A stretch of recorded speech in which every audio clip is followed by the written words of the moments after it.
podemos afirmar que se desarrollan durante el primer gobierno de Andrés Avelino Cáceres. Bueno, tú sabes que Cáceres pertenece a un periodo llamado Segundo Militarismo. A este periodo también se le llama Reconstrucción Nacional. Es el periodo subsiguiente a la Guerra del Pacífico. También sabes que Cáceres pertenecía a lo que podríamos llamar el segundo partido de la historia peruana, el Partido Constitucional, un partido formado íntegramente por la élite militar, por los breñeros, por aquellos que participaron en la campaña de la Breña y defendieron el Perú en la Guerra del Pacífico. ¿Cómo Cáceres llega al poder? Cáceres llega al poder derrotando a otro militar, derrotando a Miguel Iglesias. Y para vencerlo, en el año de 1885, Cáceres utilizó una estrategia llamada la Huari-Pampeada. La Huari-Pampeada. Una vez en el poder, Cáceres tuvo grandes problemas debido a que el Perú necesitaba urgentemente una inyección de capitales británicos. Pero su gran problema es que no había dinero para pagar las deudas anteriores. El Perú le debía a Gran Bretaña 51 millones de libras esterlinas, deuda contraída en la época del guano para construir ferrocarriles. Al no poder cancelar la deuda, el Perú llega a un acuerdo con los famosos tenedores de bonos. El líder de estos tenedores, o mejor dicho, su representante, se llamaba Michael Grace, y con él firma el contrato Grace, donde el Perú entrega su sistema ferroviario por 66 años y otras concesiones a capital británico. Con esto se acentúa la dependencia peruana al capital extranjero, pero llegan inversiones. Otro tema sensible del gobierno de Cáceres fue la reforma monetaria. Eliminar el papel moneda devaluado, eliminar el llamado billete fiscal, que era la moneda oficial del Estado peruano y que estaba devaluada por los estragos del conflicto. Se eliminó el papel moneda y se establece el sol de plata. Fue una famosa reforma monetaria. Cáceres se dio cuenta de que en provincia el abandono era gigante. Había un enorme centralismo de parte de la capital, de la cual dependía el presupuesto y el cobro tributario. Cáceres quería promover la descentralización y para ello creó las juntas departamentales. Una junta departamental es un organismo ubicado en diversos departamentos que se encargará de la recaudación y la creación del presupuesto anual para dicha provincia. De esa manera la provincia ganaba la autonomía de crear su propio presupuesto, planificar su propio gasto y recaudar sus propios tributos. En otras palabras, la Junta Departamental fue un organismo de descentralización fiscal, descentralización tributaria, dotar a las provincias de la facultad de cobrar sus propios tributos y planificar su propio gasto. Muy bien. Esos son los eventos más importantes de Cáceres. Sin embargo, esta alternativa que está acá, la coalición nacional formada por Piérola y el Partido Civil, fue la que derrocó a Cáceres, efectivamente, pero en su segundo gobierno. Esto de aquí surgió para derrocar al segundo gobierno de Cáceres, por lo tanto no pertenece al primero. Se realizó el plebiscito por Tacna y Arica con Chile. Este plebiscito nunca fue realizado. Nunca. Los chilenos pusieron 1000 trabas para no realizarlos y al final se decidió por una solución salomónica. El Perú se quedará con Tacna y Chile con Arica. Así que nunca hubo plebiscito. Lo de acá es algo que expliqué. La clave sería 2 y 3, casa, en este caso. ¿Alguna pregunta, chicos? ¿Algo más que quieras recordar del segundo gobierno de Cáceres? Una retroalimentación. Llegó derrotando Iglesias en la Huaripampeada, hizo su reforma monetaria, sol de plata, firmó el contrato Grace, durante su gobierno se crea la Junta Departamental. También Cáceres es recordado porque durante su gobierno resurge el sistema financiero. Sí, el sistema financiero se reactiva tras la guerra, llegando a importantes bancos, como el Banco Italiano. Mejor lo escribo, ¿no? A ver, se reactivó el sistema financiero y debes saber que Cáceres nunca hubiese logrado ningún tipo de régimen estable si no hubiese contado con el apoyo del Partido Civil. Así que fue apoyado en un comienzo por el Partido Civil. ¿eh? Luego rompe su alianza con este partido y este partido se convierte en partido de oposición. Bueno, hasta ahí todo está claro. La clave sería casa. ¿Alguna pregunta, chicos? ¿Algo más por ahí que quieras aprender del gobierno de Cáceres? Sí, Yadir. El contrato Grace es un contrato entre el Estado peruano y los tenedores de bonos de la deuda peruana. El líder o el representante de esta empresa es Michael Grace, y el Perú, a cambio de la cancelación de la deuda externa, entrega sus ferrocarriles por 66 años. Y también entrega otras concesiones, como el derecho a navegar por el lago Titicaca, entrega más de 10.000 hectáreas de Amazonía y el derecho a explotar ciertos recursos por parte de Gran Bretaña. Incluso le entrega guano, 1 millón de toneladas de guano, lo poco que queda.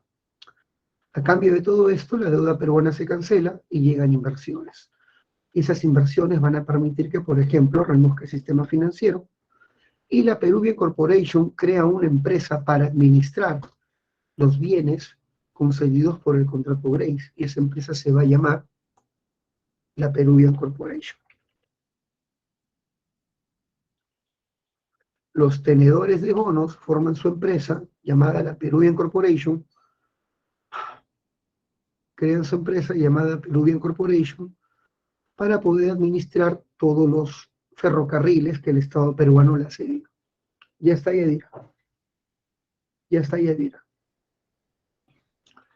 Parece que Linoy recién ha entrado. La Junta Departamental es un organismo creado por Cáceres para poder darle a los departamentos la potestad de cobrar sus propios impuestos y organizar su propio gasto, ya que esto dependía antes del gobierno central, dependía de Lima.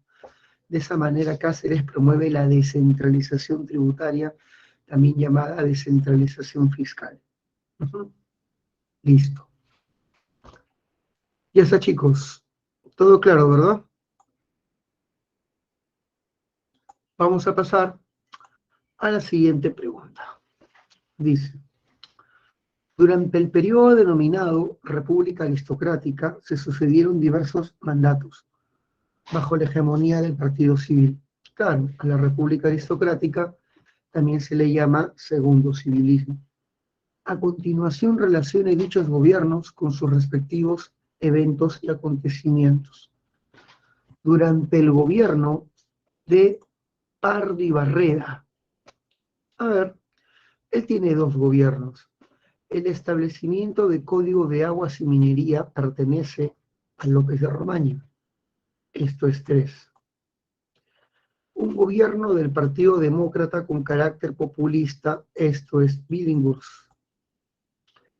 Lucha obrera por un máximo de 8 horas, esto viene a ser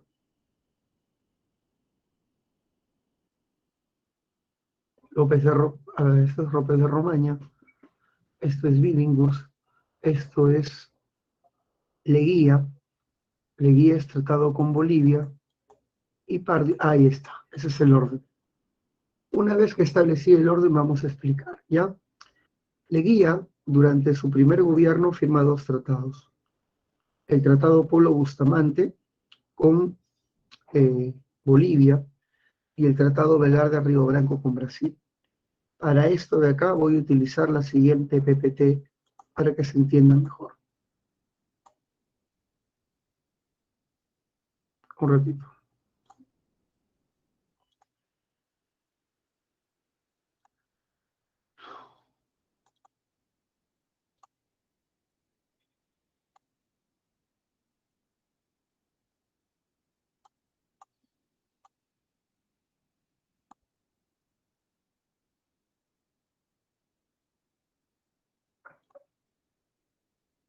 Mm.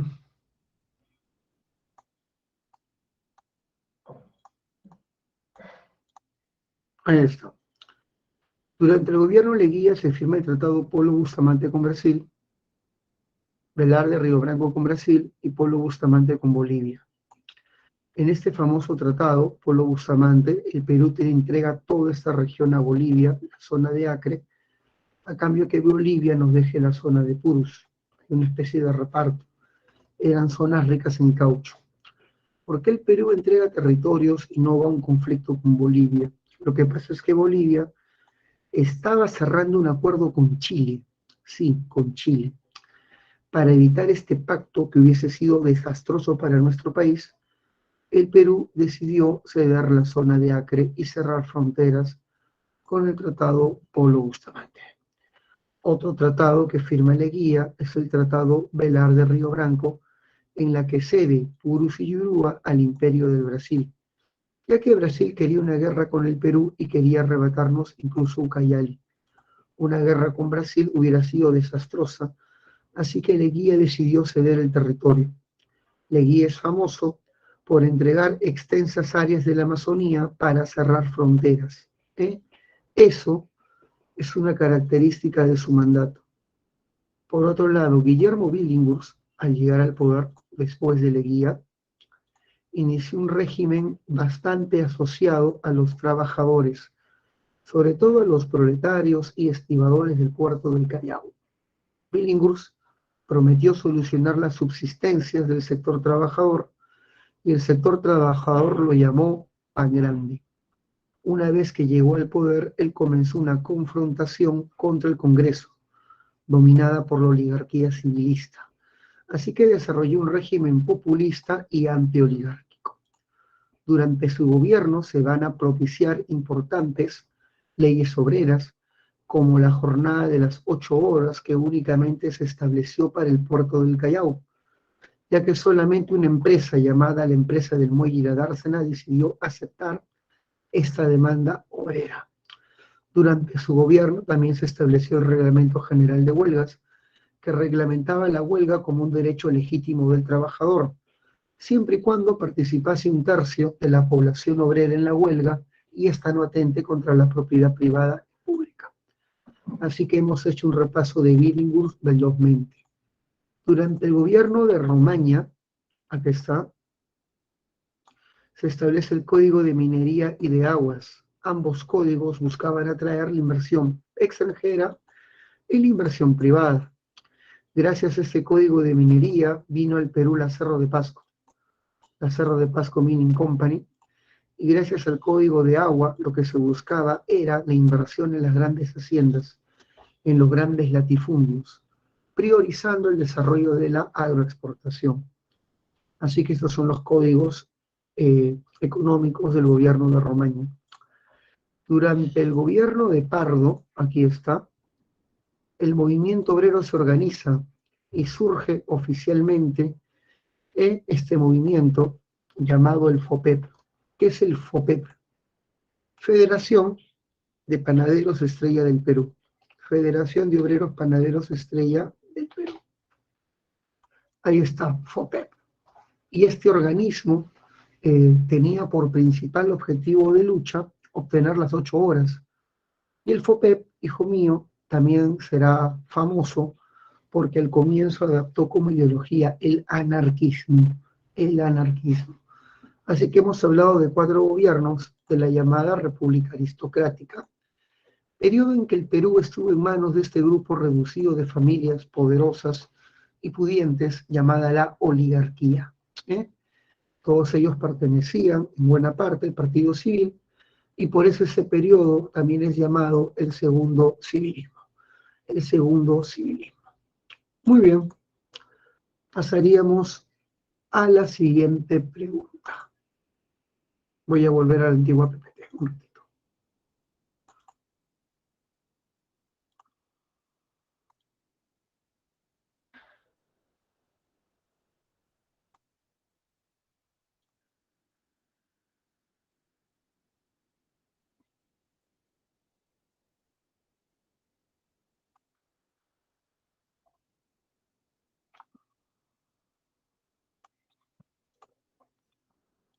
Lo que pasa es que cierro una, Abro una y la otra se cierra. No debería ser así. Ahora sí.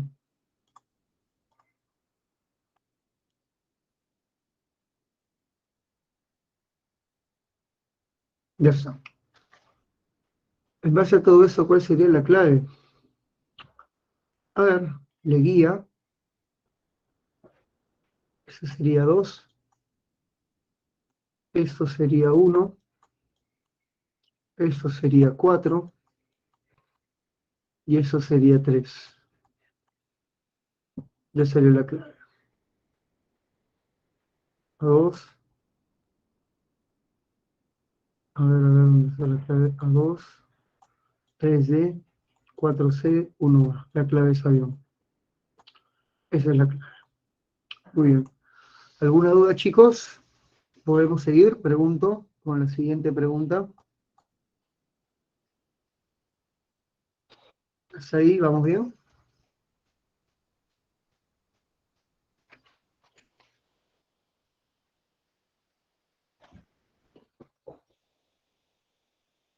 Hasta ahí, chicos, ¿vamos bien con esta semanita de repaso? Ok. Ahora viene una pregunta acerca del oncenio. El oncenio de Leguía va del 19 al 30. Leguía tenía un proyecto llamado Patria Nueva, ¿recuerdas? Y dice, se establecieron un conjunto de leyes y medidas. Entre ellas destacó la promulgación de la ley de la conscripción vial. Eso es muy fácil. Leguía lo que quería era romper con el control civilista del Estado, sacar al partido civil del monopolio que tenía sobre el Estado peruano y introducir a la clase media a la administración pública. Así que sacar a los civilistas y reemplazarlos por funcionarios de clase media es su proyecto, y su proyecto se llama Patria Nueva. Leguía era un líder populista que de forma demagógica quería nombrarse el protector del sector trabajador. Se hizo nombrar el protector de la raza indígena, creando, por ejemplo, el Día del Campesino, 24 de junio, creando la Oficina de Asuntos Indígenas, una especie de tribunal que se encargue de ejercer justicia y recibir las demandas de la población indígena. Así que Leguía incluso lanzó una medida a favor del sector campesino, la legalización de la comunidad campesina. Esa fue la medida social más importante del régimen de Leguía, la legalización de las comunidades campesinas. Las comunidades campesinas quedaban reconocidas como persona jurídica y el Estado, por lo tanto, protegía su derecho a sus tierras ancestrales, evitando las usurpaciones por parte de los gamonales y hacendados. Recuerda, con esta legalización de las comunidades, se evitó futuras usurpaciones por parte de los gamonales de las propiedades campesinas. Así que Leguía era una especie de protector de la raza indígena, pero de forma demagógica. Él tenía un proyecto, integrar el país con una red de carreteras, pero para poder construir estas carreteras requería de mucha mano de obra y el Estado no quería gastar más dinero. Entonces el Estado recurrió a la ley de conscripción vial. Esta ley de manera oficial sostenía de que todo hombre, sin importar el grupo étnico o la posición social, debía trabajar de manera obligatoria 2 semanas construyendo carreteras y líneas férreas para el Estado. Si tú querías exculparte y eximirte de esta contribución, debías pagar un jornal equivalente al tiempo de labor designado. Los grupos sociales que podían asumir todo este gasto eran las élites y la clase media, pero ciertamente fue el campesinado, el sector más desposeído, los que terminaron siendo levados y llevados a construir carreteras. Y no se los llevaba a construir carreteras a zonas cercanas, a veces la zona de la faena estaba a kilómetros de la comunidad, no se les daba alimento, los campesinos debían ir con su propio fiambre, y a veces el trabajo no duraba 2 semanas, o se hacían trabajar 1 o 2 semanas más. Esta explotación sobre la población indígena hizo que un famoso periodista intelectual de la época, llamado Mariátegui, desde su revista Amauta, denuncie a esta ley comparándola con una reimposición de la mita colonial. La llamó la mita republicana y fue una medida detestada por los grupos indigenistas y los grupos de mayor tendencia democrática. Cuando Leguía sea derrotado por Sánchez Cerro elimina la ley de conscripción vial. En base a lo que te conté, ¿cuál sería la clave? En base a lo que te conté, ¿cuál sería la clave? A ver, marquen ustedes. ¿Cuál sería la clave en la 3?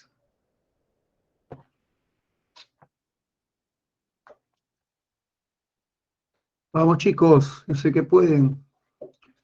¿Cuál sería la clave de la 3 en base a lo que te conté?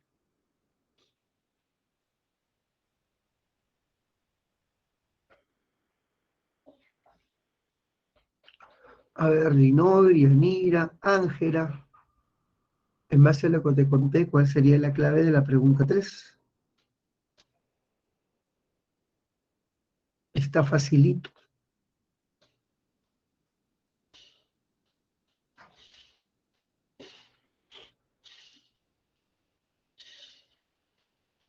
Claro que sí, amigo. Muy bien. Avión. Claro que sí. Pasemos a la 4.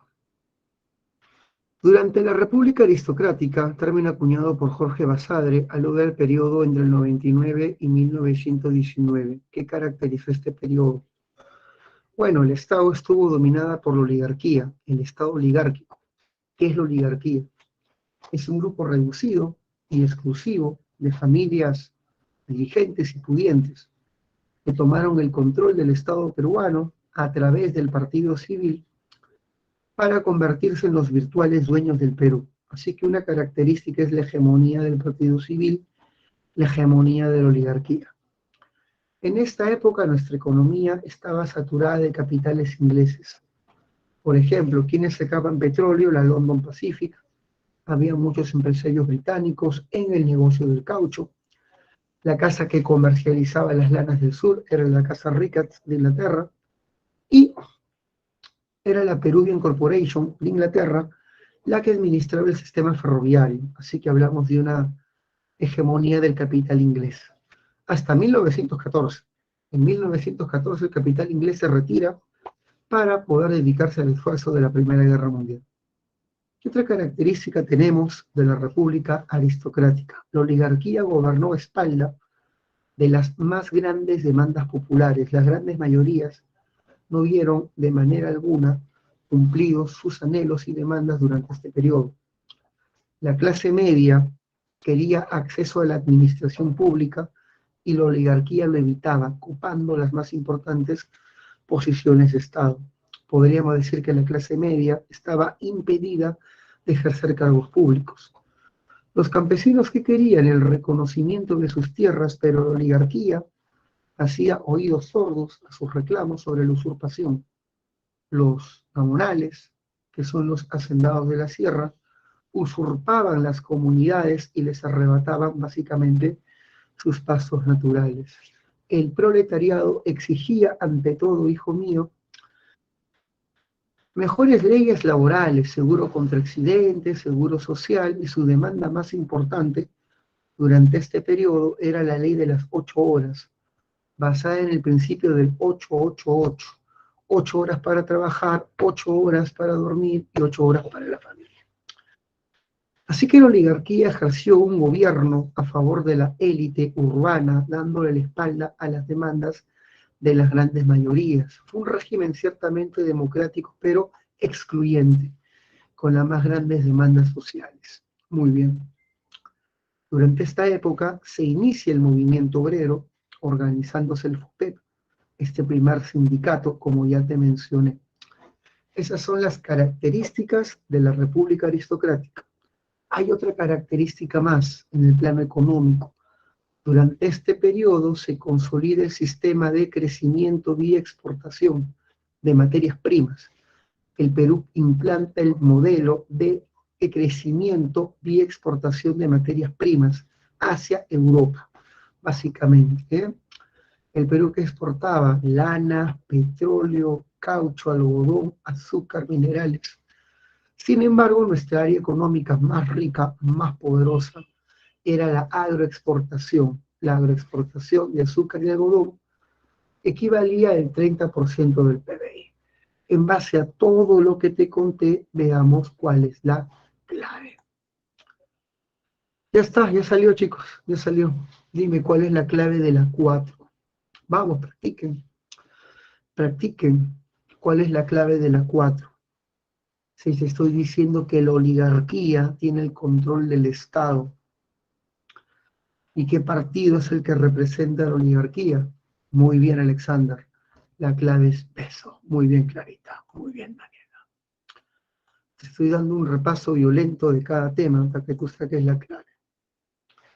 La Revolución Rusa fue una serie de levantamientos acontecidos en 1917 para derrotar al zar Nicolás II y posteriormente al gobierno provisional. Las insurrecciones se saldaron con la abdicación del zar, la caída del gobierno provisional y la toma del poder por parte de los bolches, encabezados por Lenin. Posteriormente, Lenin puso fin a la participación de Rusia en la guerra mediante, Dios mío, al final mira lo que te están, mira, tanto floro para decirte, ¿con qué tratado Rusia salió de la guerra mundial? A veces las preguntas de ECO pueden ser solucionadas leyendo la última parte, las dos últimas líneas, que es donde está la pregunta, y lo demás es el preámbulo. Están diciendo, ¿con qué tratado Lenin sacó a Rusia de la guerra imperialista?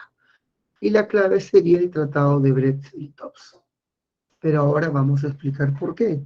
Lenin toma el poder en Rusia en el año de 1917, en el mes de octubre.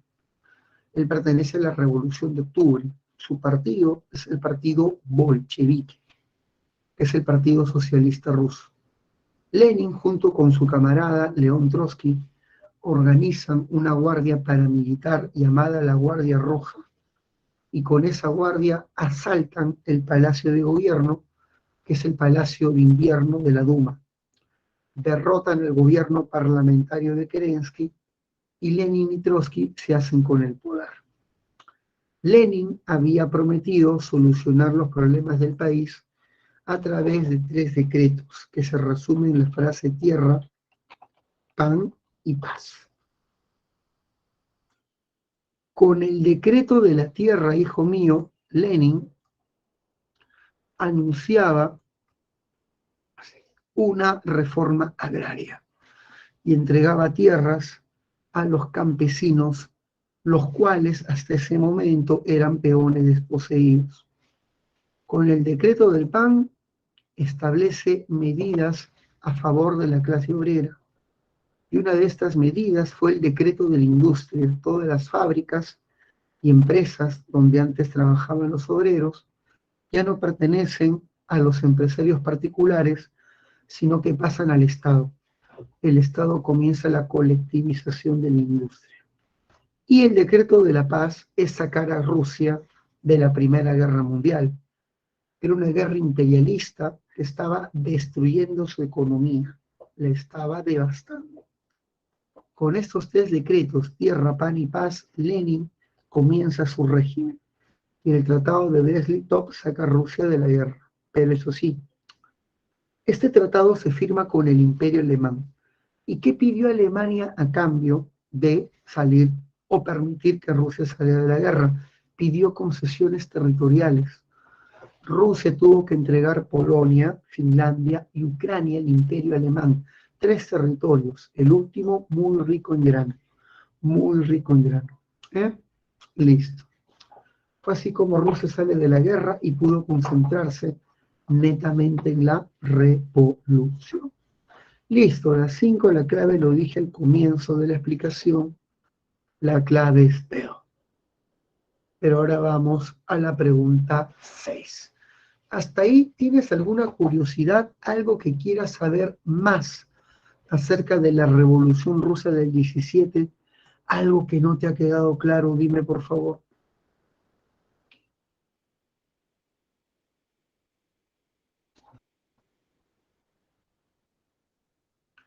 Porque esa pregunta se marcó rápido, ¿eh? Pero algo que no te haya quedado claro. Lenin, Linor, era marxista. ¿Y los marxistas en qué creen?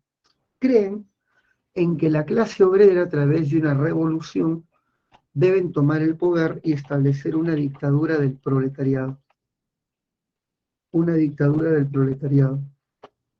Uh-huh. Y una vez que el obrero tome el poder a través de su partido, el Partido Comunista, deben abolir la causa de la desigualdad social, que según el marxismo es la propiedad privada. Así que otra propuesta del marxismo es abolir el régimen de propiedad privada para que el Estado pueda asumir el control de los medios de producción, para que el Estado tome el control de fábricas, tierras, etc. Esa es en esencia la ideología de Lenin, hijo mío. Uh-huh. Obviamente los marxistas repudian al capitalismo, que es para ellos la dictadura de la burguesía sobre las grandes mayorías. Ellos dicen a la dictadura burguesa, que es la dictadura de las grandes minorías, hay que oponerle la dictadura proletaria, que es la dictadura de la mayoría. Uh-huh. Esa es la ideología en esencia de Lenin, Linor, el marxismo. Ya está. De nada, hijo. ¿Alguien más? ¿Alguna pregunta? Alguien que diga, profe, yo quiero saber de Stalin, yo quiero saber de Trotsky, qué fue del zar, profesor, quién es Rasputín. Hay muchas cosas. A ver, por ahí alguien más si se anima.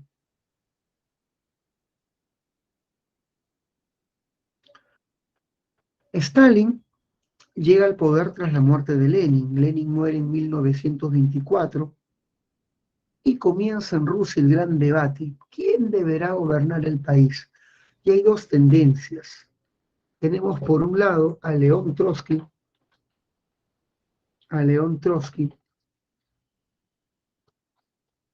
y por otro lado tenemos a Joseph Stalin.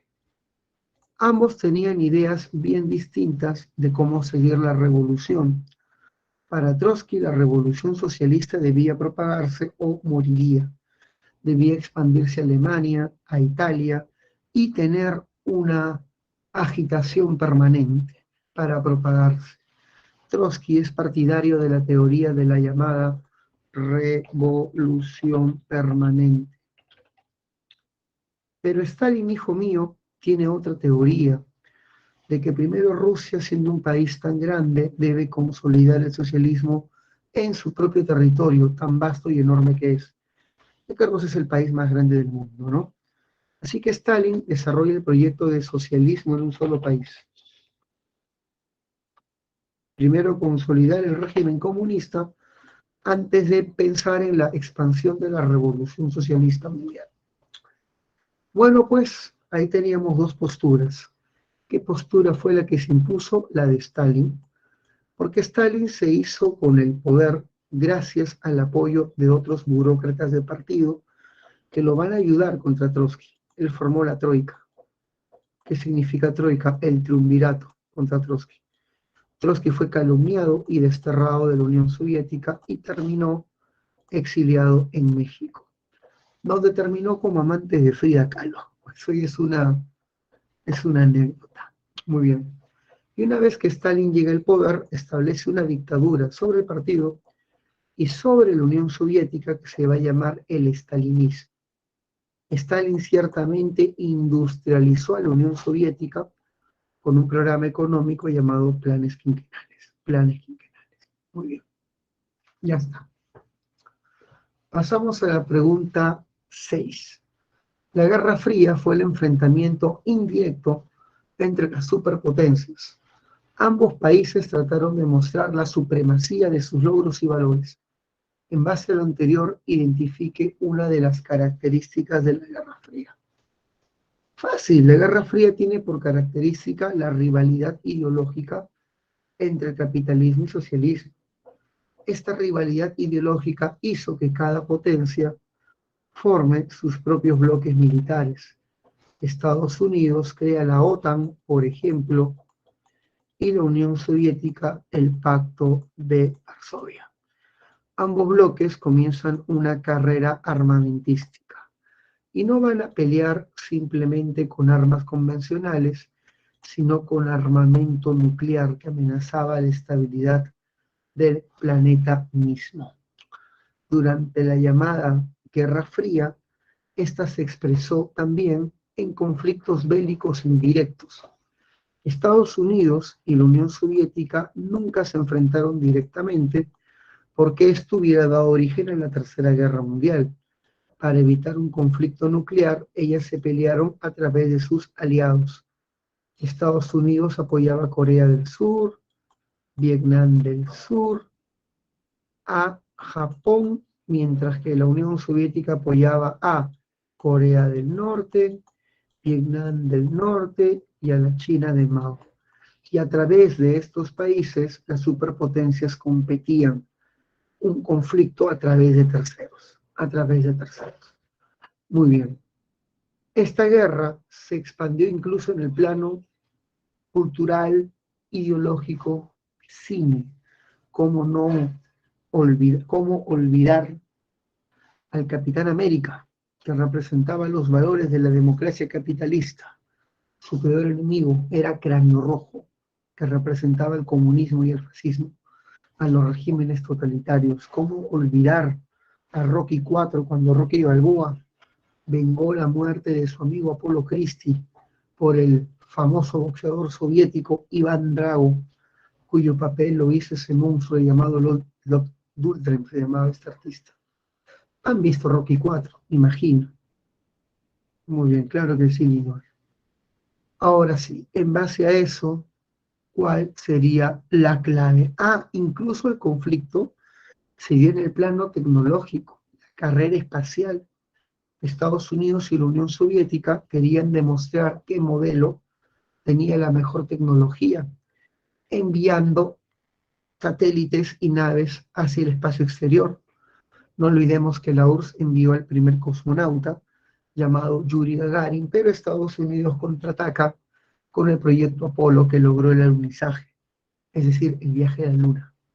En base a eso, ya pues la 6 es tuya. ¿Cuál es la clave? ¿Cuál es la clave?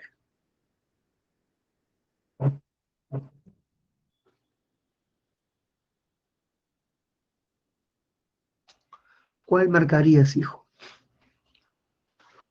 ¿Cuál crees que sería la clave de la 6? Muy bien, Ángela. Muy bien, Helen. Muy bien, Clarita. Avión. A de Avencia Mesa y de su pareja difunta Alicia Delgado. 7. El sistema capitalista tiene un desarrollo económico cíclico, con periodos de expansión y de crisis.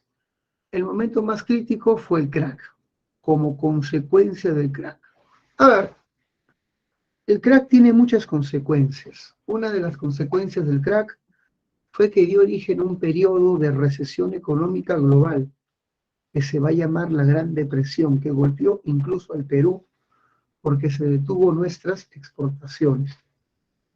Debes saber de que el crack golpeó el sistema financiero norteamericano, quiebra de bancos, quiebra industrial, desempleo masivo, congelamiento del crédito, caída de la demanda, falta de liquidez. Hay muchas consecuencias económicas, pero lo difícil de aprender son las consecuencias políticas.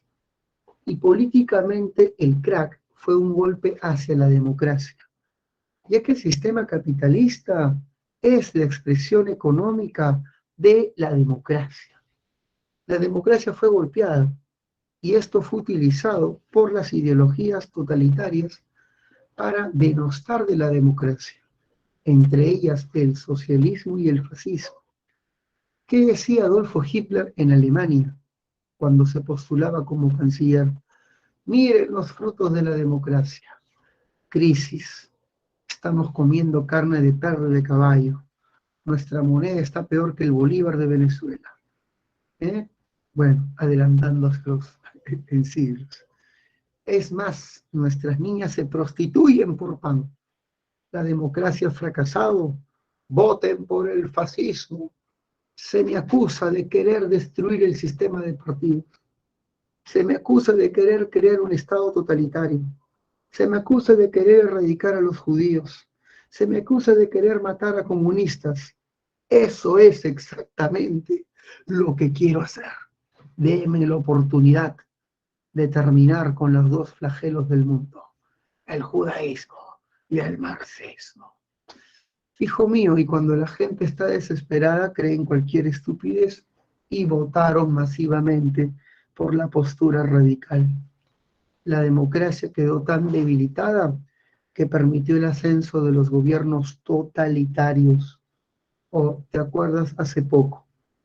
Pandemia, crisis, desempleo, la gente se moría, la gente está desesperada y aparece un tipo, no más pobres en un país rico, con una postura radical. Y cuando la gente está desesperada, se olvida de la democracia y cree en cualquier cosa. Muy bien.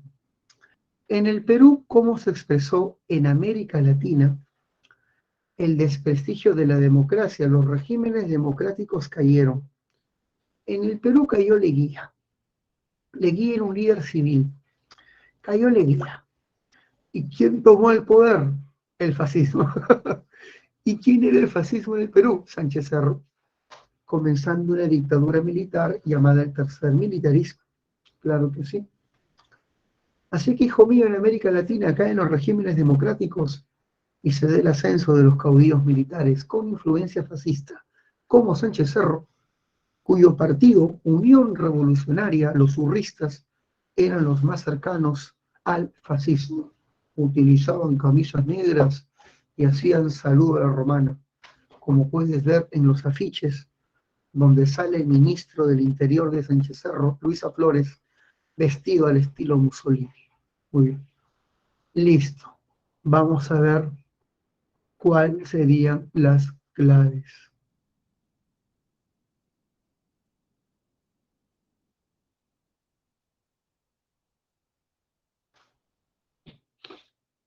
A ver.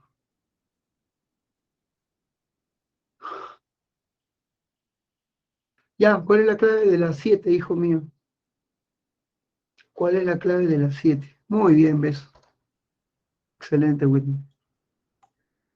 Vamos a la 8. La Segunda Guerra Mundial fue la conflagración internacional que dejó mayor número de muertos registrados en un conflicto. La Segunda Guerra Mundial mató 50 millones de muertos. Vaya el demonio, es la peor catástrofe y la calamidad que haya visto en la historia. El único gobierno que se acerca a esa cifra es el gobierno de un dictador comunista que también mató 50 millones de personas, Mao Zedong. Mao Zedong y la Segunda Guerra Mundial son los actos de mayor genocidio, las mayores fuerzas genocidas que el mundo haya visto. Sobre el desarrollo de este acontecimiento, verdadero o falso.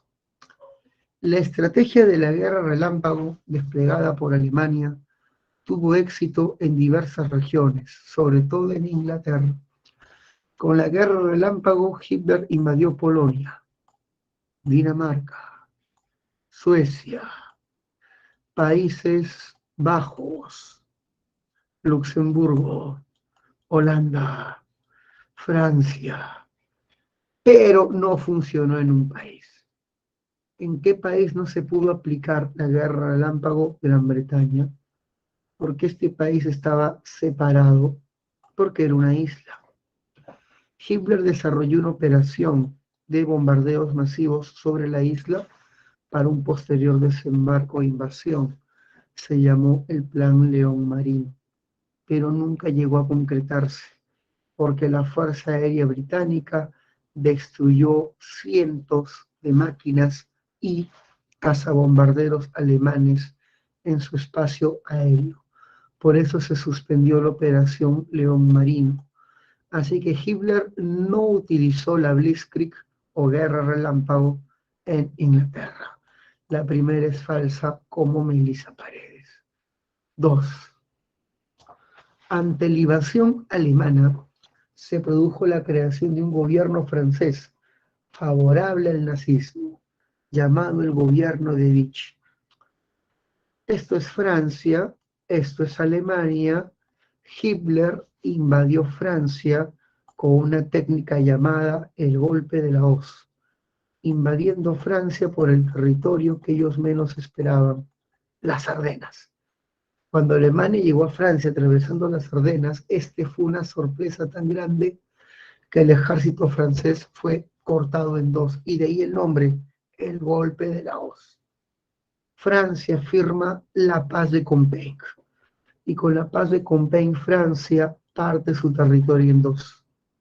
El norte bajo ocupación alemana y el sur libre de ocupación alemana. A la zona sur se le llamó Francia Libre y ahí se estableció el gobierno de Vichy. ¿Quién será el presidente de la Francia Libre? Henri Pétain.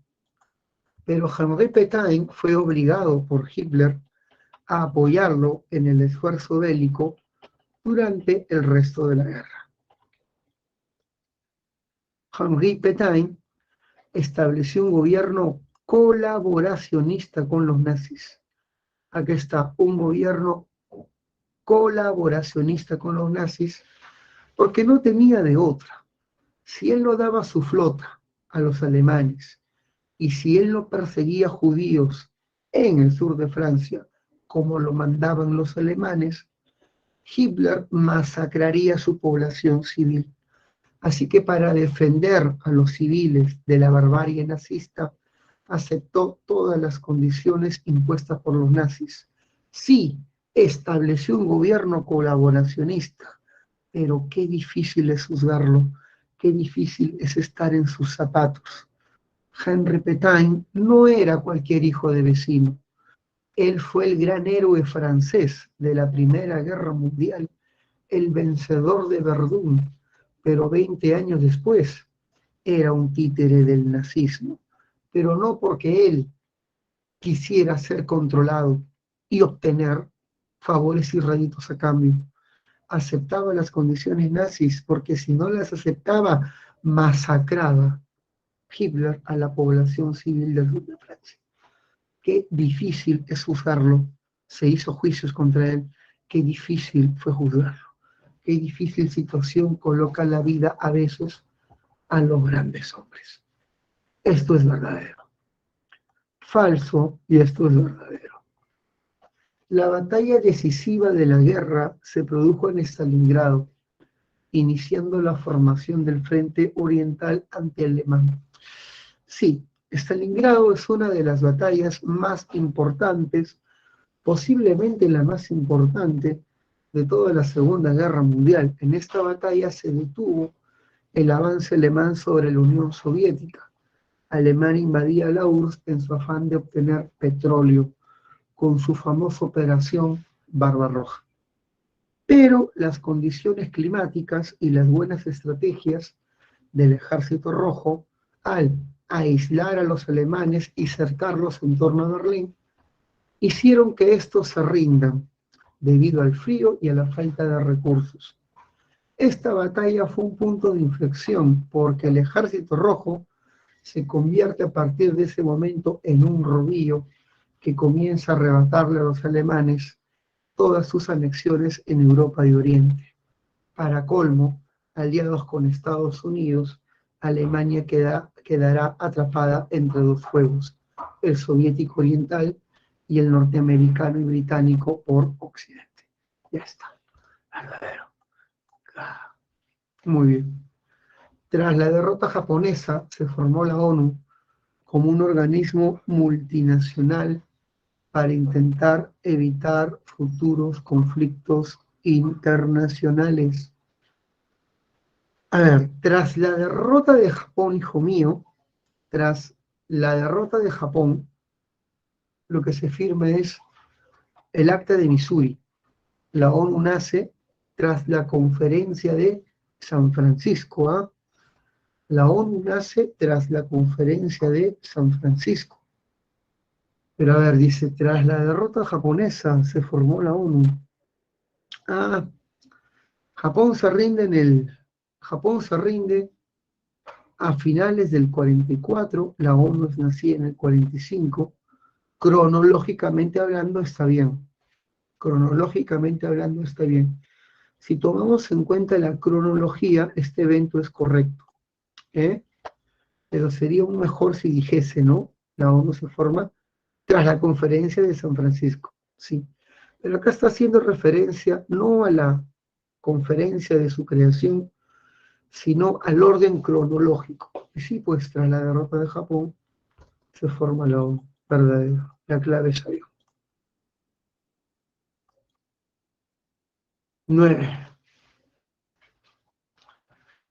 La Guerra Fría se inició al culminar la Segunda Guerra Mundial. En dicho conflicto, las superpotencias vencedoras entraron en una disputa a nivel ideológico, político, económico y militar para demostrar cuál de los dos sistemas podía generar mejores condiciones de vida y atraer así diversos estados a su zona de influencia. En relación con dicho periodo, establezca el orden cronológico de los acontecimientos. Acá hay que saber fechas, o por lo menos hay que tener un orden referencial. Estados Unidos fue derrotado en la guerra de Vietnam. Esto pasó en 1975. Los países de Europa del Este crearon el Pacto de Varsovia. Esto pasó en la década de los 50, en el 55. India logró su independencia de Gran Bretaña. Esto pasó en 1947. Y los revolucionarios de Cuba tomaron el control del Estado. Fidel Castro tomó el poder en el 59. Así que la clave sería 3, 1, 4 y 5. Busquemos 3, 1, 4 y 5. La clave sería Tachum, casa. Esta es una pregunta de tipo cronológico. Por eso es bueno aprender fechas, pero referenciales, ¿eh? Referenciales, nada más. Fechas referenciales. Muy bien. Una vez que hemos terminado con esto, que es una pregunta cronológica, ahora pasamos a la pregunta 10. Demonios. Tengo que demorarme más, si no, no sé qué voy a hacer. A ver. En 1930, Sánchez Cerro organizó una sublevación militar poniendo fin al gobierno de Leguía, claro, la revolución de Arequipa. Finalmente, en el 31 ganó las elecciones presidenciales, derrotando a su competidor Aya de la Torre. Claro, ganó a Aya con su partido Unión Revolucionaria. De los siguientes enunciados, identifique un evento político y económico tomado durante su gobierno, respectivamente. Ah, ya sé qué está diciendo. A ver, gobierno de Sánchez Cerro. Te está pidiendo un evento político y económico respectivamente. O sea, el primer evento que tenemos que pedir es el evento político. Busquemos un evento político y luego un evento económico. En tu clave tiene que haber una medida política de Sánchez Cerro seguida de una medida económica. Lo más famoso de Sánchez Cerro es su persecución contra los partidos de izquierda revolucionaria. Él persiguió a dos partidos, se ensañó con estos partidos, con el APRE y el Partido Comunista. Y para sacarlos fuera de la legalidad creó la ley de emergencia. Con esta terrible ley se evitaba la participación de partidos políticos con organización internacional en el extranjero. Uh-huh. Muy bien.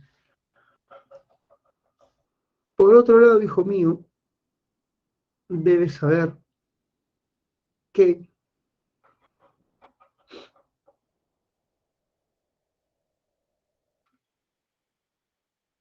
me están tocando la puerta, pero ya ahorita se lo voy a ver.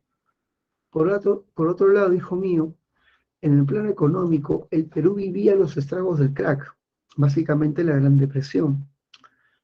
En América Latina llegó una misión de asesores financieros y economistas quienes daban una serie de asesorías para poder hacer que estos países superen la terrible coyuntura económica. Fue la misión Kenmer.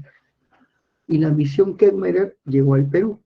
Esta misión se llama así porque está dirigido por un eminente economista norteamericano llamado Julius Kenmerer, conocido con el sobrenombre de Señor Dinero, Mr. Money.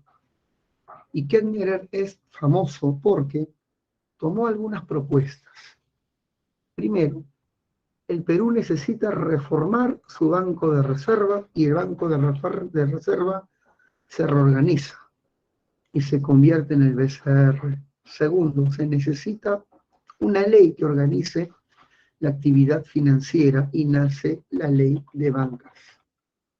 Tercero, se necesita un organismo que regule la actividad financiera, Superintendencia de Bancos y Seguros.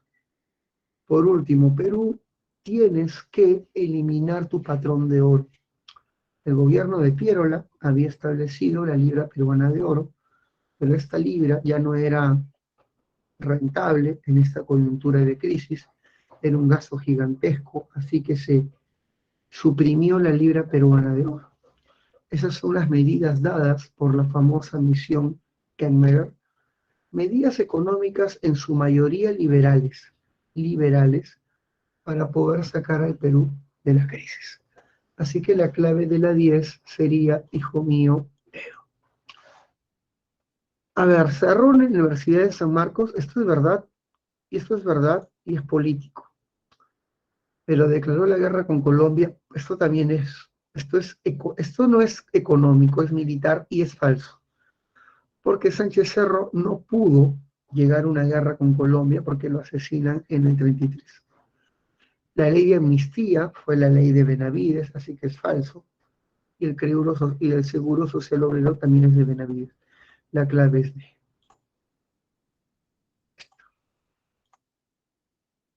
Ya está. Entonces, después de la Segunda Guerra Mundial y durante buena parte de la segunda mitad del siglo XIX, Estados Unidos y la Unión Soviética, ahorita, ya no hay, fueron las nuevas superpotencias. Sin embargo, luego de la desintegración de la Unión Soviética, será Estados Unidos la única superpotencia para finales del siglo. Y para la segunda década del siglo XXI, es China la que constituye como la siguiente superpotencia, siendo una característica en economía de esta nación asiática. Los chinos han empezado a crecer económicamente desde los 70, desde la muerte de Mao. Mao se muere y el poder lo toma el sector reformista del Partido Comunista Chino, dirigido por Deng Xiaoping. Este hombre estaba convencido de que la economía de mercado, el libre comercio, era el modelo de crecimiento más eficiente en el mundo. Así que decidió implementar los elementos del libre mercado a la economía planificada y socialista china. La economía china es una economía socialista, y una economía socialista es una economía planificada, donde se crean planes quinquenales o metas de producción que deben ser alcanzadas cada 5 años.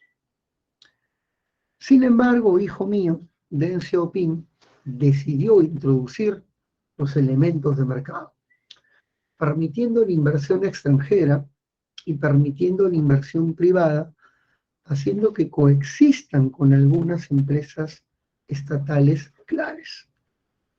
La llegada de la inversión privada y extranjera, aunada al proceso de globalización, ya que muchos países llevan sus capitales a China por lo barato de su mano de obra. Las grandes ensambladoras de automóviles y de diversos productos se encuentran en China. Incluso las ollas peruanas récord, que son las ollas más famosas del Perú, se hacen en China, se ensamblan en China. Muy bien. Esto ha permitido un rápido crecimiento de su clase media, y su clase media se lanzó a emprender con sus medianos capitales, creando diversos negocios que han permitido que el país prospere aún más. Su población gigantesca también es un mercado enorme. China puede vivir vendiéndose incluso a sí misma. Es impresionante. Como tiene un mercado tan grande, requiere de muchas materias primas, y esto ha hecho que muchos países de América Latina la abastezcan de recursos estratégicos, y China está comenzando a invertir en nuestra región, sobre todo en el plano minero. Finalmente, China hizo una alianza con diversos países del Océano Índico y del Pacífico, como Malasia, Singapur, la India, para poder establecer puestos comerciales y bases navales que le permitan tener una ruta comercial que llegue hasta Occidente, a través del Mar Negro y a través de Grecia llegar al Mediterráneo. A esta enorme red de bases navales, militares y comerciales se le ha llamado el collar de perlas, también conocida como la ruta de la seda del siglo XXI. En base a todo lo que te conté, veamos la clase. Mira, acá dice, una característica en economía. A ver, la globalización ha convertido a Beijing en una ciudad cosmopolita. Sí, Pekín tiene pobladores de distintas partes del mundo, pero esta sería una característica más bien social, cultural, una característica de su población urbana. Su influencia sobre América Latina ha debilitado parcialmente a Estados Unidos. Sí, pero Estados Unidos sigue siendo el país de mayor inversión en Latinoamérica. ¿Eh? Son el tercer país más poblado del mundo, aumentando exponencialmente. No, son el primer país más poblado del mundo. Son uno de los productores y vendedores más importantes del mundo. Sí, sí. La verdad, la persona que ha hecho la pregunta no dio en el clavo. La característica más importante de la economía china es la integración, la conciliación de la economía de mercado con la economía planificada, el llamado modelo mixto. Esa debe ser la clave. Así que la persona que hizo la pregunta lo hizo de manera muy, ¿cómo decirlo? Muy genérica, muy genérica. La clave es dedo, la clave es dedo, muy genérica, la clave es dedo. Aunque como sabes, es un enunciado muy genérico. Hubiera gustado que sea más específica en el trato de la realidad china. Muy bien. Se acaba. Chicos, ¿hasta ahí todo bien? ¿Hasta ahí todo bien, chicos? Pregunto.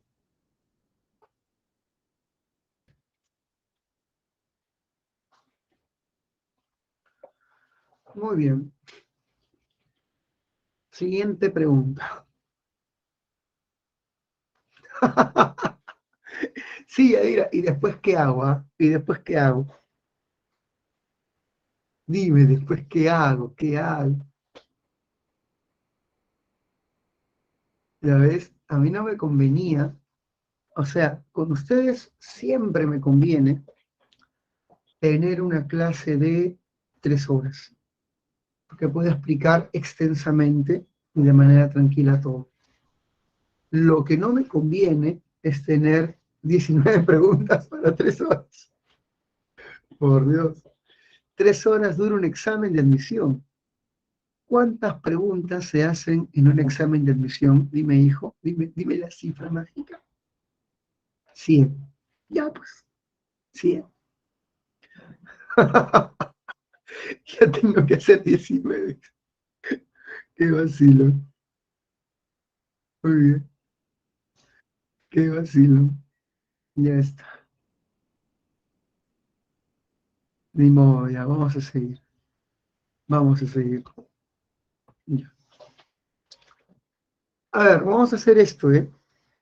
Explico la 12. Ah, pero tienes las preguntas ahí, Yadira. ¿Tienes las preguntas de examen?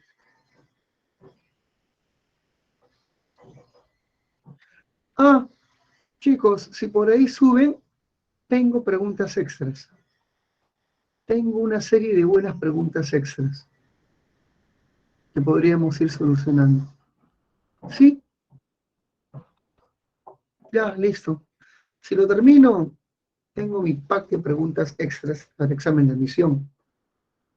Ya, seguimos. 12. La siguiente fotografía fue tomada durante el gobierno revolucionario de las Fuerzas Armadas al norte del Perú, en octubre del 68. Marca aquellas afirmaciones que se desprenden de la imagen. Si te das cuenta, acá dice International Petroleum Company. Este es el ejército, ordenando la expropiación de la IPC, eliminando el terrible laudo de París. Bueno, eliminando el acta de Talara, firmada por el régimen de Belaúnde. Debes saber que el hombre que ordenó esta expropiación fue Velasco. Velasco. Esto pasó en el famoso Día de la Dignidad Nacional, el 9 de noviembre de el 9 de octubre de 1968. Sí, de octubre. Muy bien. En base a eso, veamos qué podemos descifrar. Recuerda que la IPC fue convertida en Petropero. La foto se tomó durante el gobierno de Belaúnde Terry, falsa, como Yajaira Plasencia. ¿Por qué? Falso, porque esto pertenece al gobierno de Velasco. El presidente en ese entonces era Velasco, verdadero, como tus profes de historia.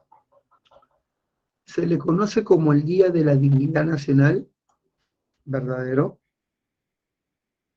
¿Fue tomada el día de la firma del Acta de Talara? No, no. El Acta de Talara pertenece al gobierno de Belaúnde. Lo que hace Velasco es eliminar este acta y ordenar la expropiación propiamente dicha. Esto. Uh-huh. Uh-huh. Muy bien, ya está. Sigamos. Ah, por si acaso, ¿qué alumnos puede decirme qué otras empresas estatizó Velasco?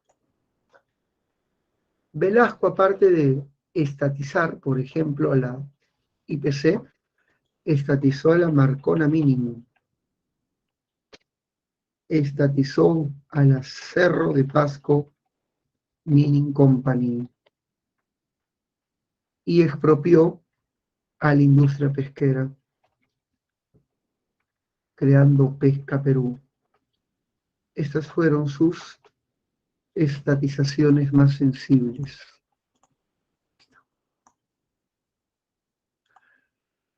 La Revolución Cubana fue uno de los eventos más importantes de la historia política contemporánea de América Latina y el Caribe. Uh-huh. Consistió en la sublevación en 1953 por parte de un grupo guerrillero el 26 de julio encabezado por Fidel Castro, una de las causas que provocó su estallido.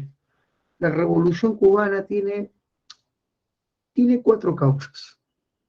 4.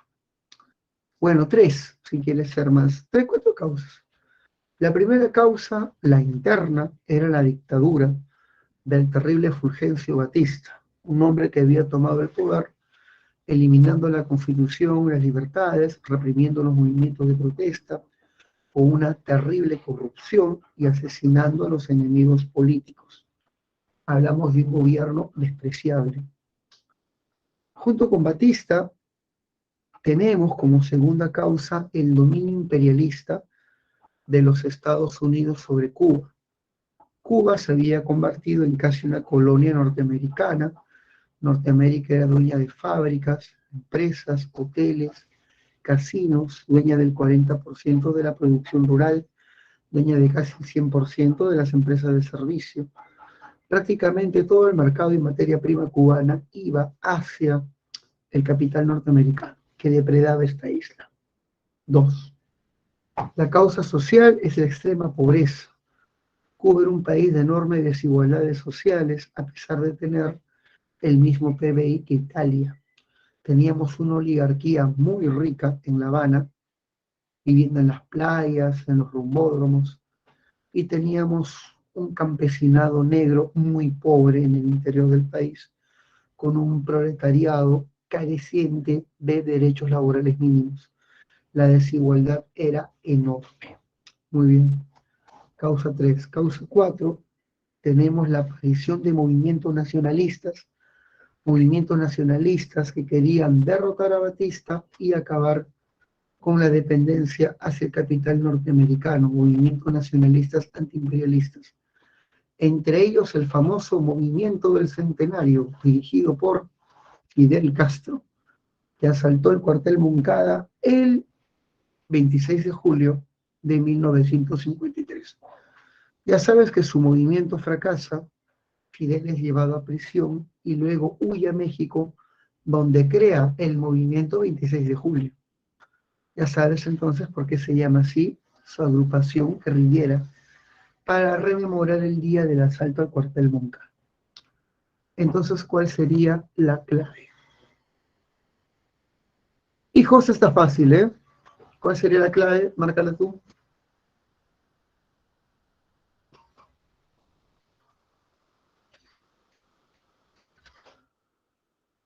A ver.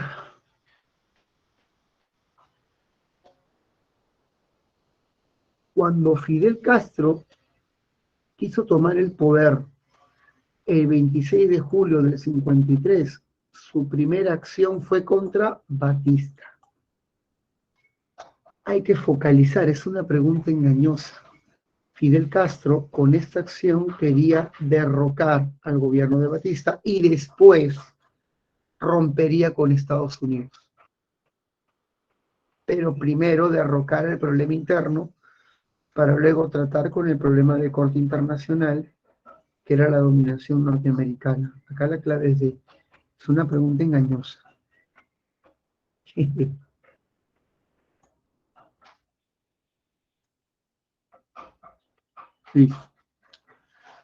Chicos, me van a dar unos minutos para traerme una cocoa. No quiero acabar todas las preguntas tan rápido. Ay, ay, ay. Pero menos mal que tengo mi, mi pack de preguntas. Menos mal, dije. Menos mal, chicos, si no hubiera sido la destrucción. Pero no hay problema. Y tengo desde el inicio del curso. Así que no hay roche. Las preguntas tienen las fijas, Yadira. Porque las preguntas que he seleccionado hace un rato, no, las preguntas que he seleccionado hace un rato, tienen las fijas de todos los exámenes. ¿Qué más bien? Uh-huh.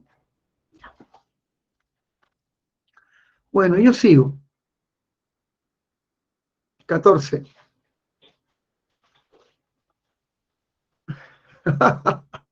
Ya, gracias. Preparo mi cocoa para por lo menos en 2 horas acabar con esto. Preparo mi cocoa. ¿Ya? Sí, déjame unos 2 minutos, ¿ya? 2 minutos.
A ver, chicos, sigamos, ¿ah? ¿Están ahí? 5.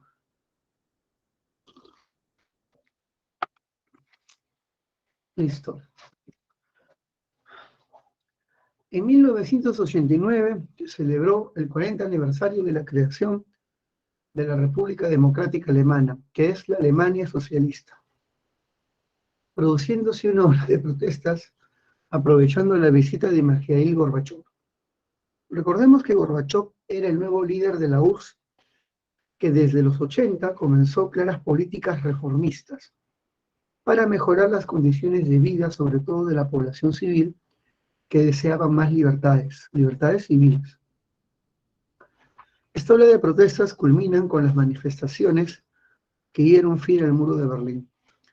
Posteriormente, Gorbachev impulsaría la firma del Tratado 2+4, que se celebraría en Moscú en 1990. El Tratado 2+4 es el tratado que promovió la reunificación alemana. La RFA, la Alemania capitalista, República Federal Alemana, absorbe a la Alemania RDA. En relación con este hecho histórico, indique el valor de verdad o falsedad según corresponda. Acordaron la unificación en torno a la República Democrática Alemana, eso es falso. Lo que realmente pasó es que la República Federal Alemana, la RFA, terminó absorbiendo a la RDA. La unificación se dio en torno a la Alemania capitalista, no socialista. Participaron Estados Unidos, la Unión Soviética, Francia, Inglaterra y las dos Alemanias. Claro, estos 4 países son los países que se repartieron Alemania en 4 en la llamada Conferencia de Yalta, y estas son las dos Alemanias. Por eso se llamó Conferencia 2+4. 2+4. Reconocieron la reunificación de Alemania Occidental y Oriental, verdadero, verdadero, falso. Permitieron la coexistencia pacífica entre ambas Alemanias.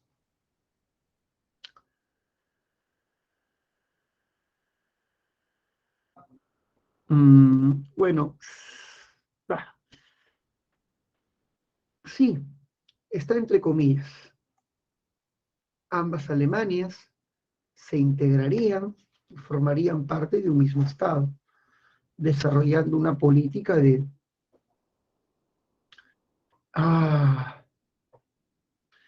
Ya sé, lo que pasa es que esta comilla es la que a mí me pone dudas, pero ya lo tengo. El término coexistencia pacífica, hijo mío, es un término utilizado para denostar la segunda etapa de la Guerra Fría. La segunda etapa de la Guerra Fría, donde Estados Unidos y la URSS desarrollan una política de mutua tolerancia. Entre las dos Alemanias no puede haber una coexistencia pacífica porque ambas Alemanias se reunificarían. No es que estando separadas tendrían una política de mutua tolerancia, no, se van a integrar bajo un mismo gobierno. Así que no hubo una coexistencia pacífica, hubo una absorción de la Alemania socialista por parte de la Alemania capitalista. Así que esto es falso. Falso, verdadero, verdadero. La clave es casa. La clave es casa. Sino que estas comillas por un momento me movieron, pero no. El término coexistencia pacífica hace referencia a un periodo en que ambos países, manteniendo sus áreas de influencia, deciden tolerarse mutuamente. Eso no pasó. Lo que pasó en la conferencia 2+4 es que la Alemania capitalista absorbió e integró a su Estado a la RDA. Así que no hay coexistencia, hay anexión. ¿Se entiende lo que quiero decir, no, chicos? ¿Se entiende lo que quiero decir, no?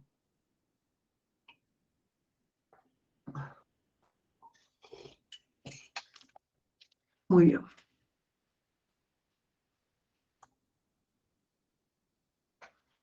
Después de más de 2 años de populismo, el primer gobierno de Alan García Pérez empezó a evidenciar graves problemas económicos. Ahí está el populismo, pues, ¿no? Bono, bono, bono.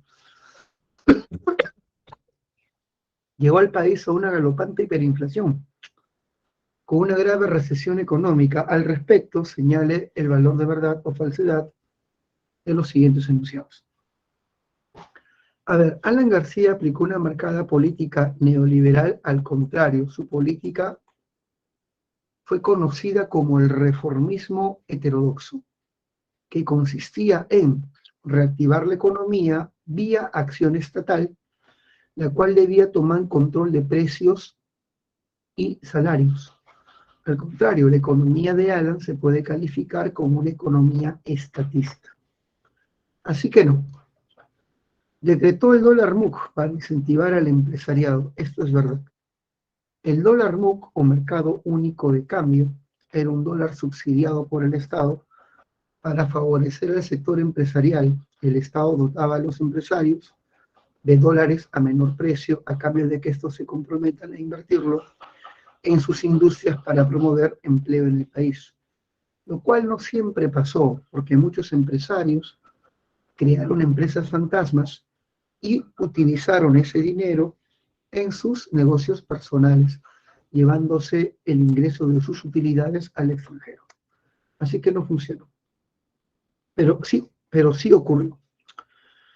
El Fondo Monetario declaró al país digno de crédito. No, al contrario. Alan García, confrontándose a estos organismos financieros, anunció la reducción del pago de la deuda externa al 10% de nuestras exportaciones, lo que hizo que estos organismos nos declaren país insolvente e inelegible de crédito. Mantuvo el subsidio y el control de cambio. Esto sí, esto forma parte pues del reformismo heterodoxo.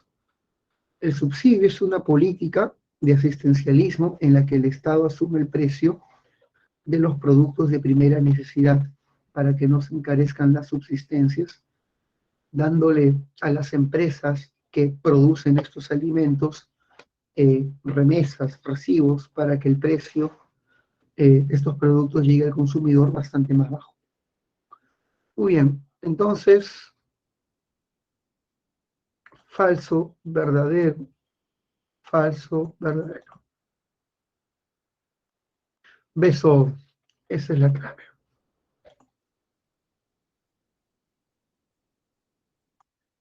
16.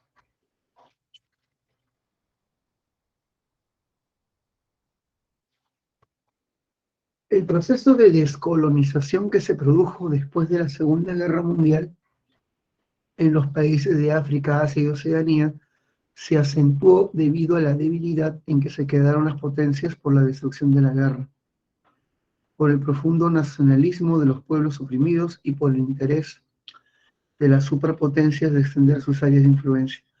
En ese contexto se firmó el Tratado de Evian en Suiza, en la que, con la paz de Evian, se establece la independencia de Argelia con respecto a Francia.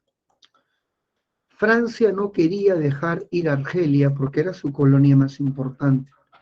Es más, una quinta parte de la población de Argelia eran colonos franceses.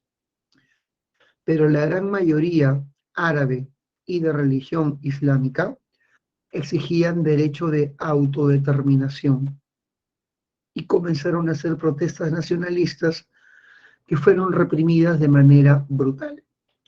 Eso generó que los árabes desarrollen un movimiento guerrillero llamado el Frente de Liberación Nacional, dirigido por Ahmed Ben Bella, quien con apoyo de otros líderes árabes, como el presidente de Egipto, logró obtener fondos para su movimiento e iniciar una lucha contra los invasores franceses. Esto dio paso a una guerra civil terrible, una de las más sangrientas, porque se masacraba a la población árabe y blanca respectivamente en este país.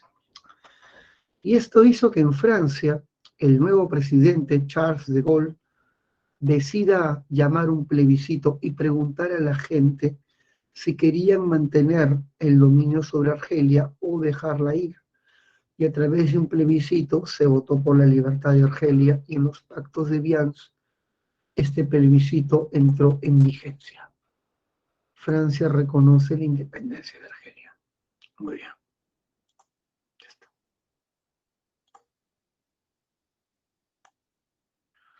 17.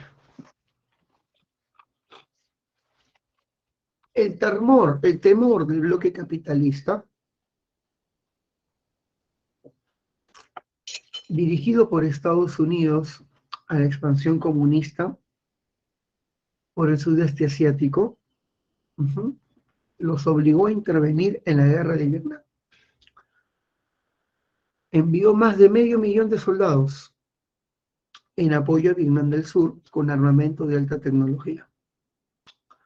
El pueblo de Vietnam del Norte resistió heroicamente casi una década, pero, entre otras razones, el factor de la rendición de los Estados Unidos y su retiro definitivo de la región fue: para que Estados Unidos pierda la guerra de Vietnam, se debieron dar diversos factores.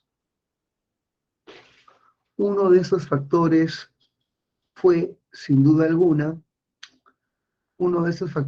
la dificultad del terreno.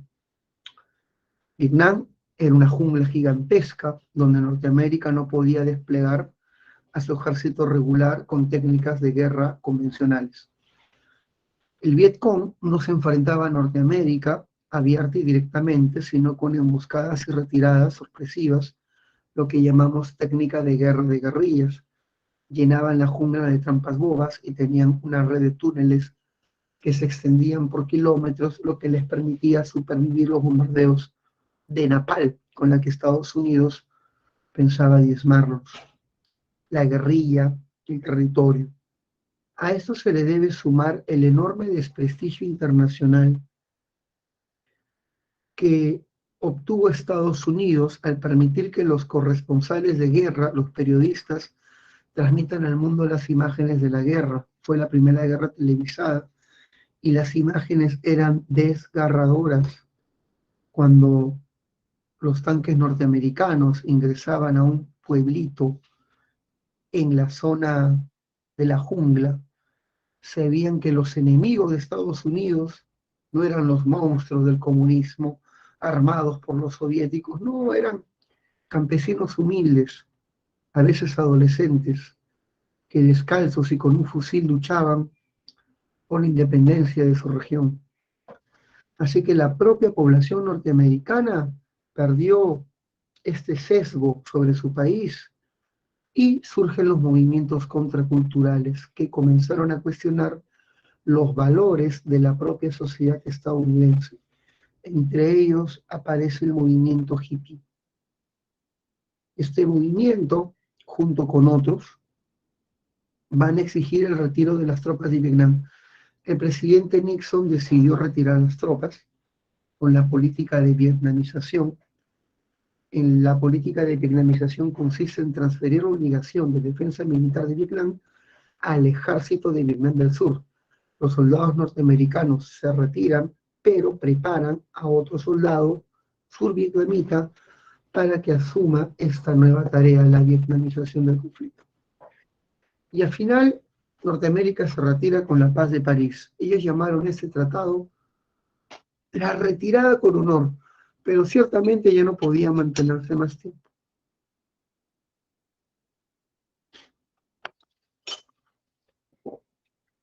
Y esa fue su peor derrota.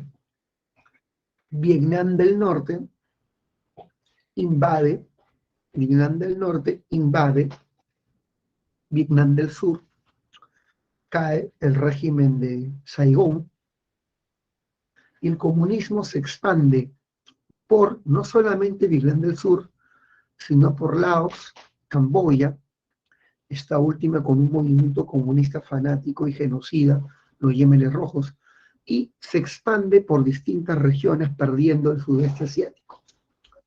Esa es una especie de resumen de la guerra de Vietnam. ¿Cuál sería la clave en base a todo esto? A ver,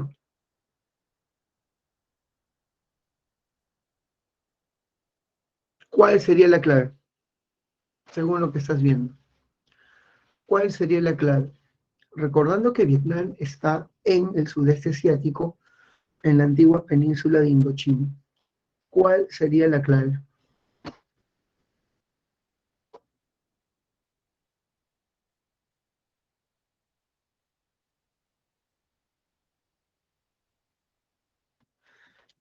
Mira, Daniela dice, protesta masiva y democrática de la población mundial contra los Estados Unidos.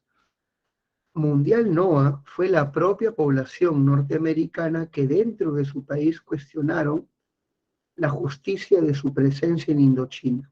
A nivel del mundo no. Los peruanos no hicimos protestas contra Vietnam, tampoco los británicos, tampoco los coreanos. Esto, Estados Unidos no podía operar en la selva Indochina. Muy bien. 18. Entre 1990 y el 91 estalló en el Medio Oriente la primera guerra del Golfo Pérsico. Conflicto bélico entre Irak y una coalición internacional de 28 países liderada por Estados Unidos. En relación con las causas económicas que motivaron ese conflicto, marque la alternativa correcta. Estados Unidos intervino en la guerra del Golfo Pérsico para evitar de que Irak tenga el control sobre el Emirato de Kuwait. Kuwait era un emirato pequeño, pero un superproductor de petróleo. Estados Unidos también tenía miedo que desde Kuwait, Estados Unidos lance una ofensiva sobre Arabia Saudita, que era el mayor superproductor de crudo del mundo, donde Norteamérica tenía también inversiones. Tenía temor de que Irak anexase a estos dos países superproductores y pudiese tener el control del precio mundial del crudo. Con que suba $1 el barril, esto hubiera generado enormes pérdidas para las grandes potencias occidentales que son las principales consumidoras de este recurso energético. Estados Unidos interviene básicamente para eso, para evitar un incremento o variación de los precios del petróleo a nivel mundial, porque ella es la principal consumidora. Y con esto consolidar su dominio sobre el Medio Oriente. ¿Eh?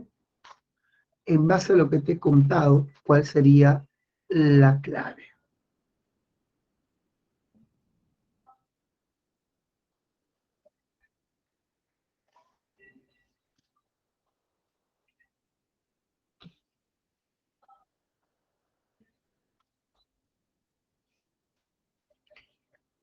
¿Cuál sería la clave?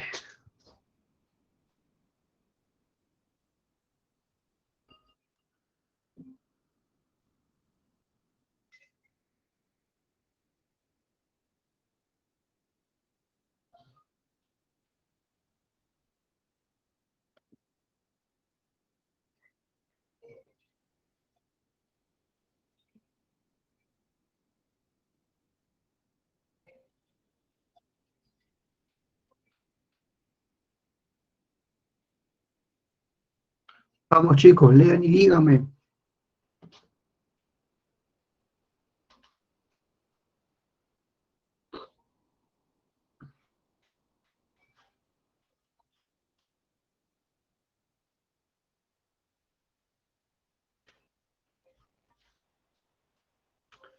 Mira, hay dos claves que pueden ser avión y casa. Son dos claves. Una de estas tiene que morir. Vamos a ver. Leámosla bien. El control de los hidrocarburos, del petróleo, que tiene Kuwait y que tiene Irak, esta última gobernada por Hussein. Uh-huh. Acá hay tres elementos, Kuwait, Irak y Hussein. ¿Quién buscaba el control de los hidrocarburos? La invasión iraquí, gobernada por el Baas.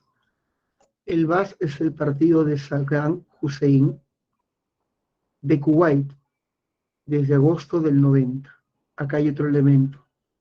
Saddam, que dirige el BAS, Kuwait e Irak. Son exactamente los tres elementos que están arriba, lo que hace de las dos claves prácticamente idénticas. Pero hay un elemento que puede servir para eliminar una de estas claves.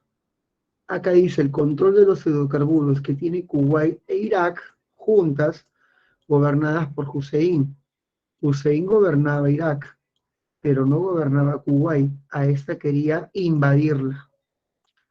Sin embargo, en la C es muy clara en decir la invasión iraquí, gobernada por Saddam, invasión de Irak a Kuwait desde agosto.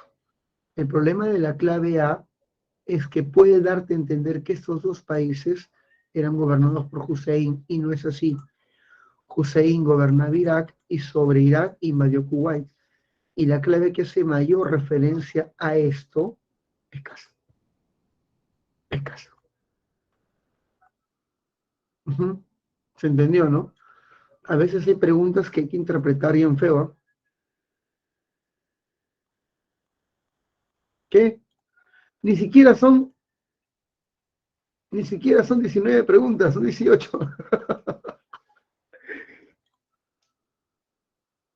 Dios mío, esto es 18. ¿Cómo voy a hacer 18 preguntas en 3 horas? Dios mío, no tienen criterio. Muy bien. Pero ya chicos, no se preocupen, voy a sacar mi banco. Menos mal, Dios mío, menos mal que tengo un banco para, tengo un banquito para estas situaciones terribles. A ver, ¿dónde estás? Acá está.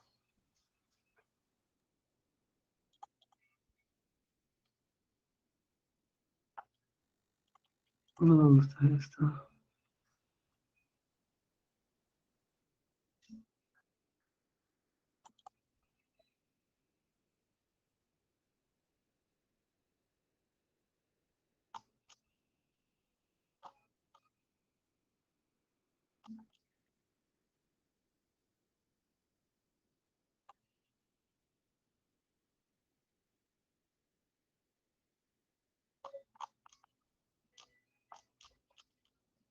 Ya,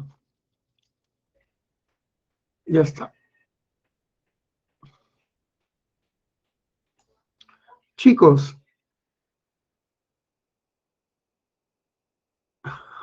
sí, hemos hecho 10 minutos para cada pregunta. Justo ahí está mi estimada amiga Pilar. Excelente. Faltan 5 minutos. Bueno, faltan en realidad 5 minutos para acabar la clase, pero acá tengo algunas preguntitas extra que podemos hacer. ¿Eh? Todas son de la pre, por si acaso, bien seleccionadas. Listo, vamos a repasarlas.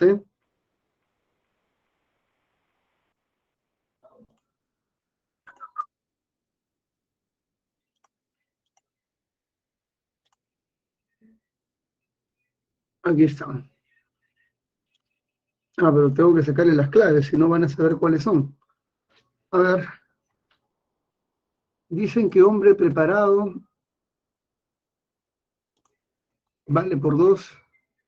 Y yo estaba preparado, en caso de que no me alcanzasen las preguntas, así que preparé un pack más, todas preguntas de la pre, para poder seguir avanzando, ya que tenemos 3 horas. Muy bien, vamos a ir desarrollándolas. Voy a tratar de achicar esto de aquí.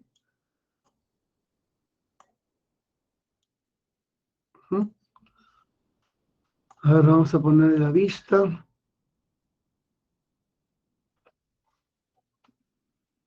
No me gusta esta vista. A ver, vista, vista.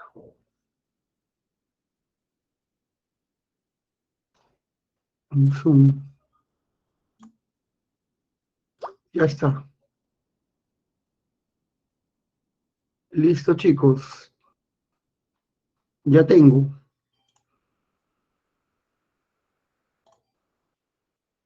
Ujú.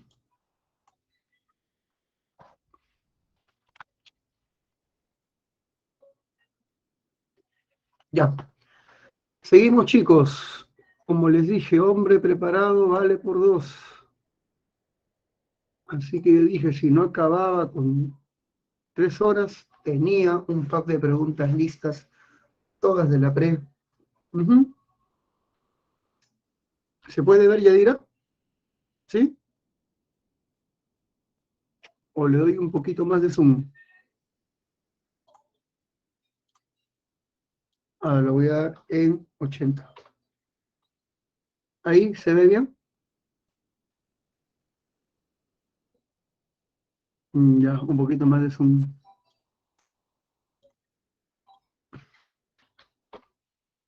Ya, ahí sí sigue bien.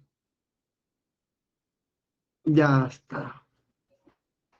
Ahora sí. ¿Listo, chicos? Como le dije, hombre preparado vale por dos.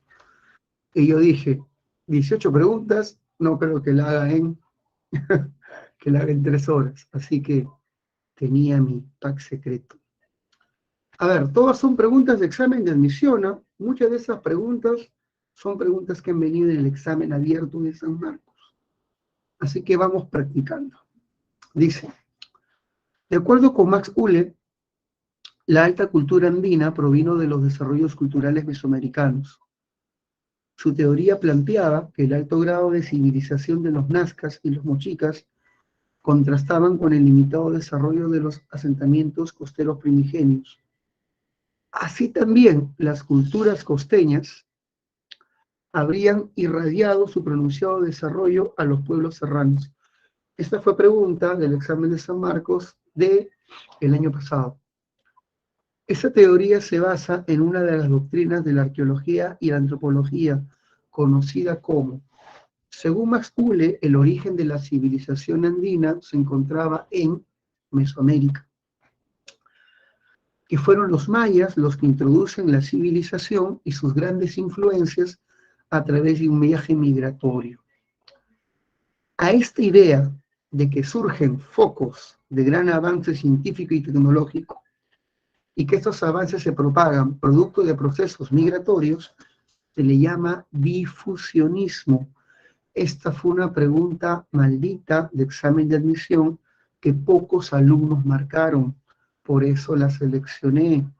La propuesta de Max Uhle se basa en la tesis del difusionismo, un gran foco civilizatorio con sus grandes avances van a ser irradiados, propagados, difundidos a través de procesos migratorios. Esto se llama difusionismo. Aquí la clave sería dedo, ¿ya? Julio César Tello decía, por el contrario, de que la civilización andina hunde sus raíces en la Amazonía, en el oriente selvático, y que Chavín tiene su origen en una tribu llamada los Arawaks. Julio César Tello sostenía que fue la propia población andina, adaptándose al entorno, la que pudo desarrollar elementos de alta civilización a través de un proceso evolutivo. La tribu Arawaks evoluciona hasta Chavín. Esa es la propuesta de Tello. Si Max Uhle es difusionista, Tello es evolucionista. Son posturas completamente distintas y estas ideas los alumnos no la manejan. Por eso es que vino en pregunta de examen de admisión y mató a muchos chibolos. Muy bien, sigamos. Ya está. Dice así. Vamos a engrandecer un poquito más. Dice 2. Claro, la teoría de Max Uhle es la teoría inmigracionista. Pero el inmigracionismo de Max Uhle se sustenta en un principio llamado difusionismo. Los avances mayas se propagan, se difunden a través de un proceso inmigracionista. ¿Entendiste, Yadira? La teoría inmigracionista de Uhle se caracteriza por el llamado difusionismo cultural. Apuesto a que no sabían eso. Apuesto a que no lo sabían. Y fue pregunta de examen. Y fue pregunta de examen. Por eso es que seleccioné estas preguntas tan chéveronas, si es que me sobraba tiempo, y a buena hora que las preparé. Siguiente. En la siguiente imagen se puede apreciar diversas manifestaciones del arte Paracas, tanto en su fase cavernas como en la necrópolis. Por ejemplo, acá hay una cerámica cavernas, sobresale porque es polícroma y porque los diseños se pueden ver claramente estos hombres con cabezas de serpiente y boca felínica. De acuerdo al análisis de iconografía, podríamos concluir, bueno, esta es una cerámica cavernas. Tú sabes que la cerámica cavernas está fuertemente influenciada por Chavín por la presencia de sus diseños en la decoración. Acá tenemos un textil Paracas, donde se puede ver un personaje con dos báculos, el dios de los báculos, también de origen Chavín. Y aquí tenemos un personaje mitológico Paracas volando con un ave rapaz, en este caso un águila arpía. Recuerda que las aves rapaces formaban parte de la trilogía de Chavín. ¿Esto qué quiere decir? Que evidentemente la cultura Paracas en un inicio tuvo una fuerte influencia de Chavín. ¿Cuál sería la clave en todo esto? Adoptaron el estilo e imágenes divinas de Chavín. Muy bien. Chicos, volvemos. Tenemos un montón de preguntas para poder continuar. Así que chicos, regresamos. Son las 11:55. Hay que regresar a las 2:10. Nos vemos.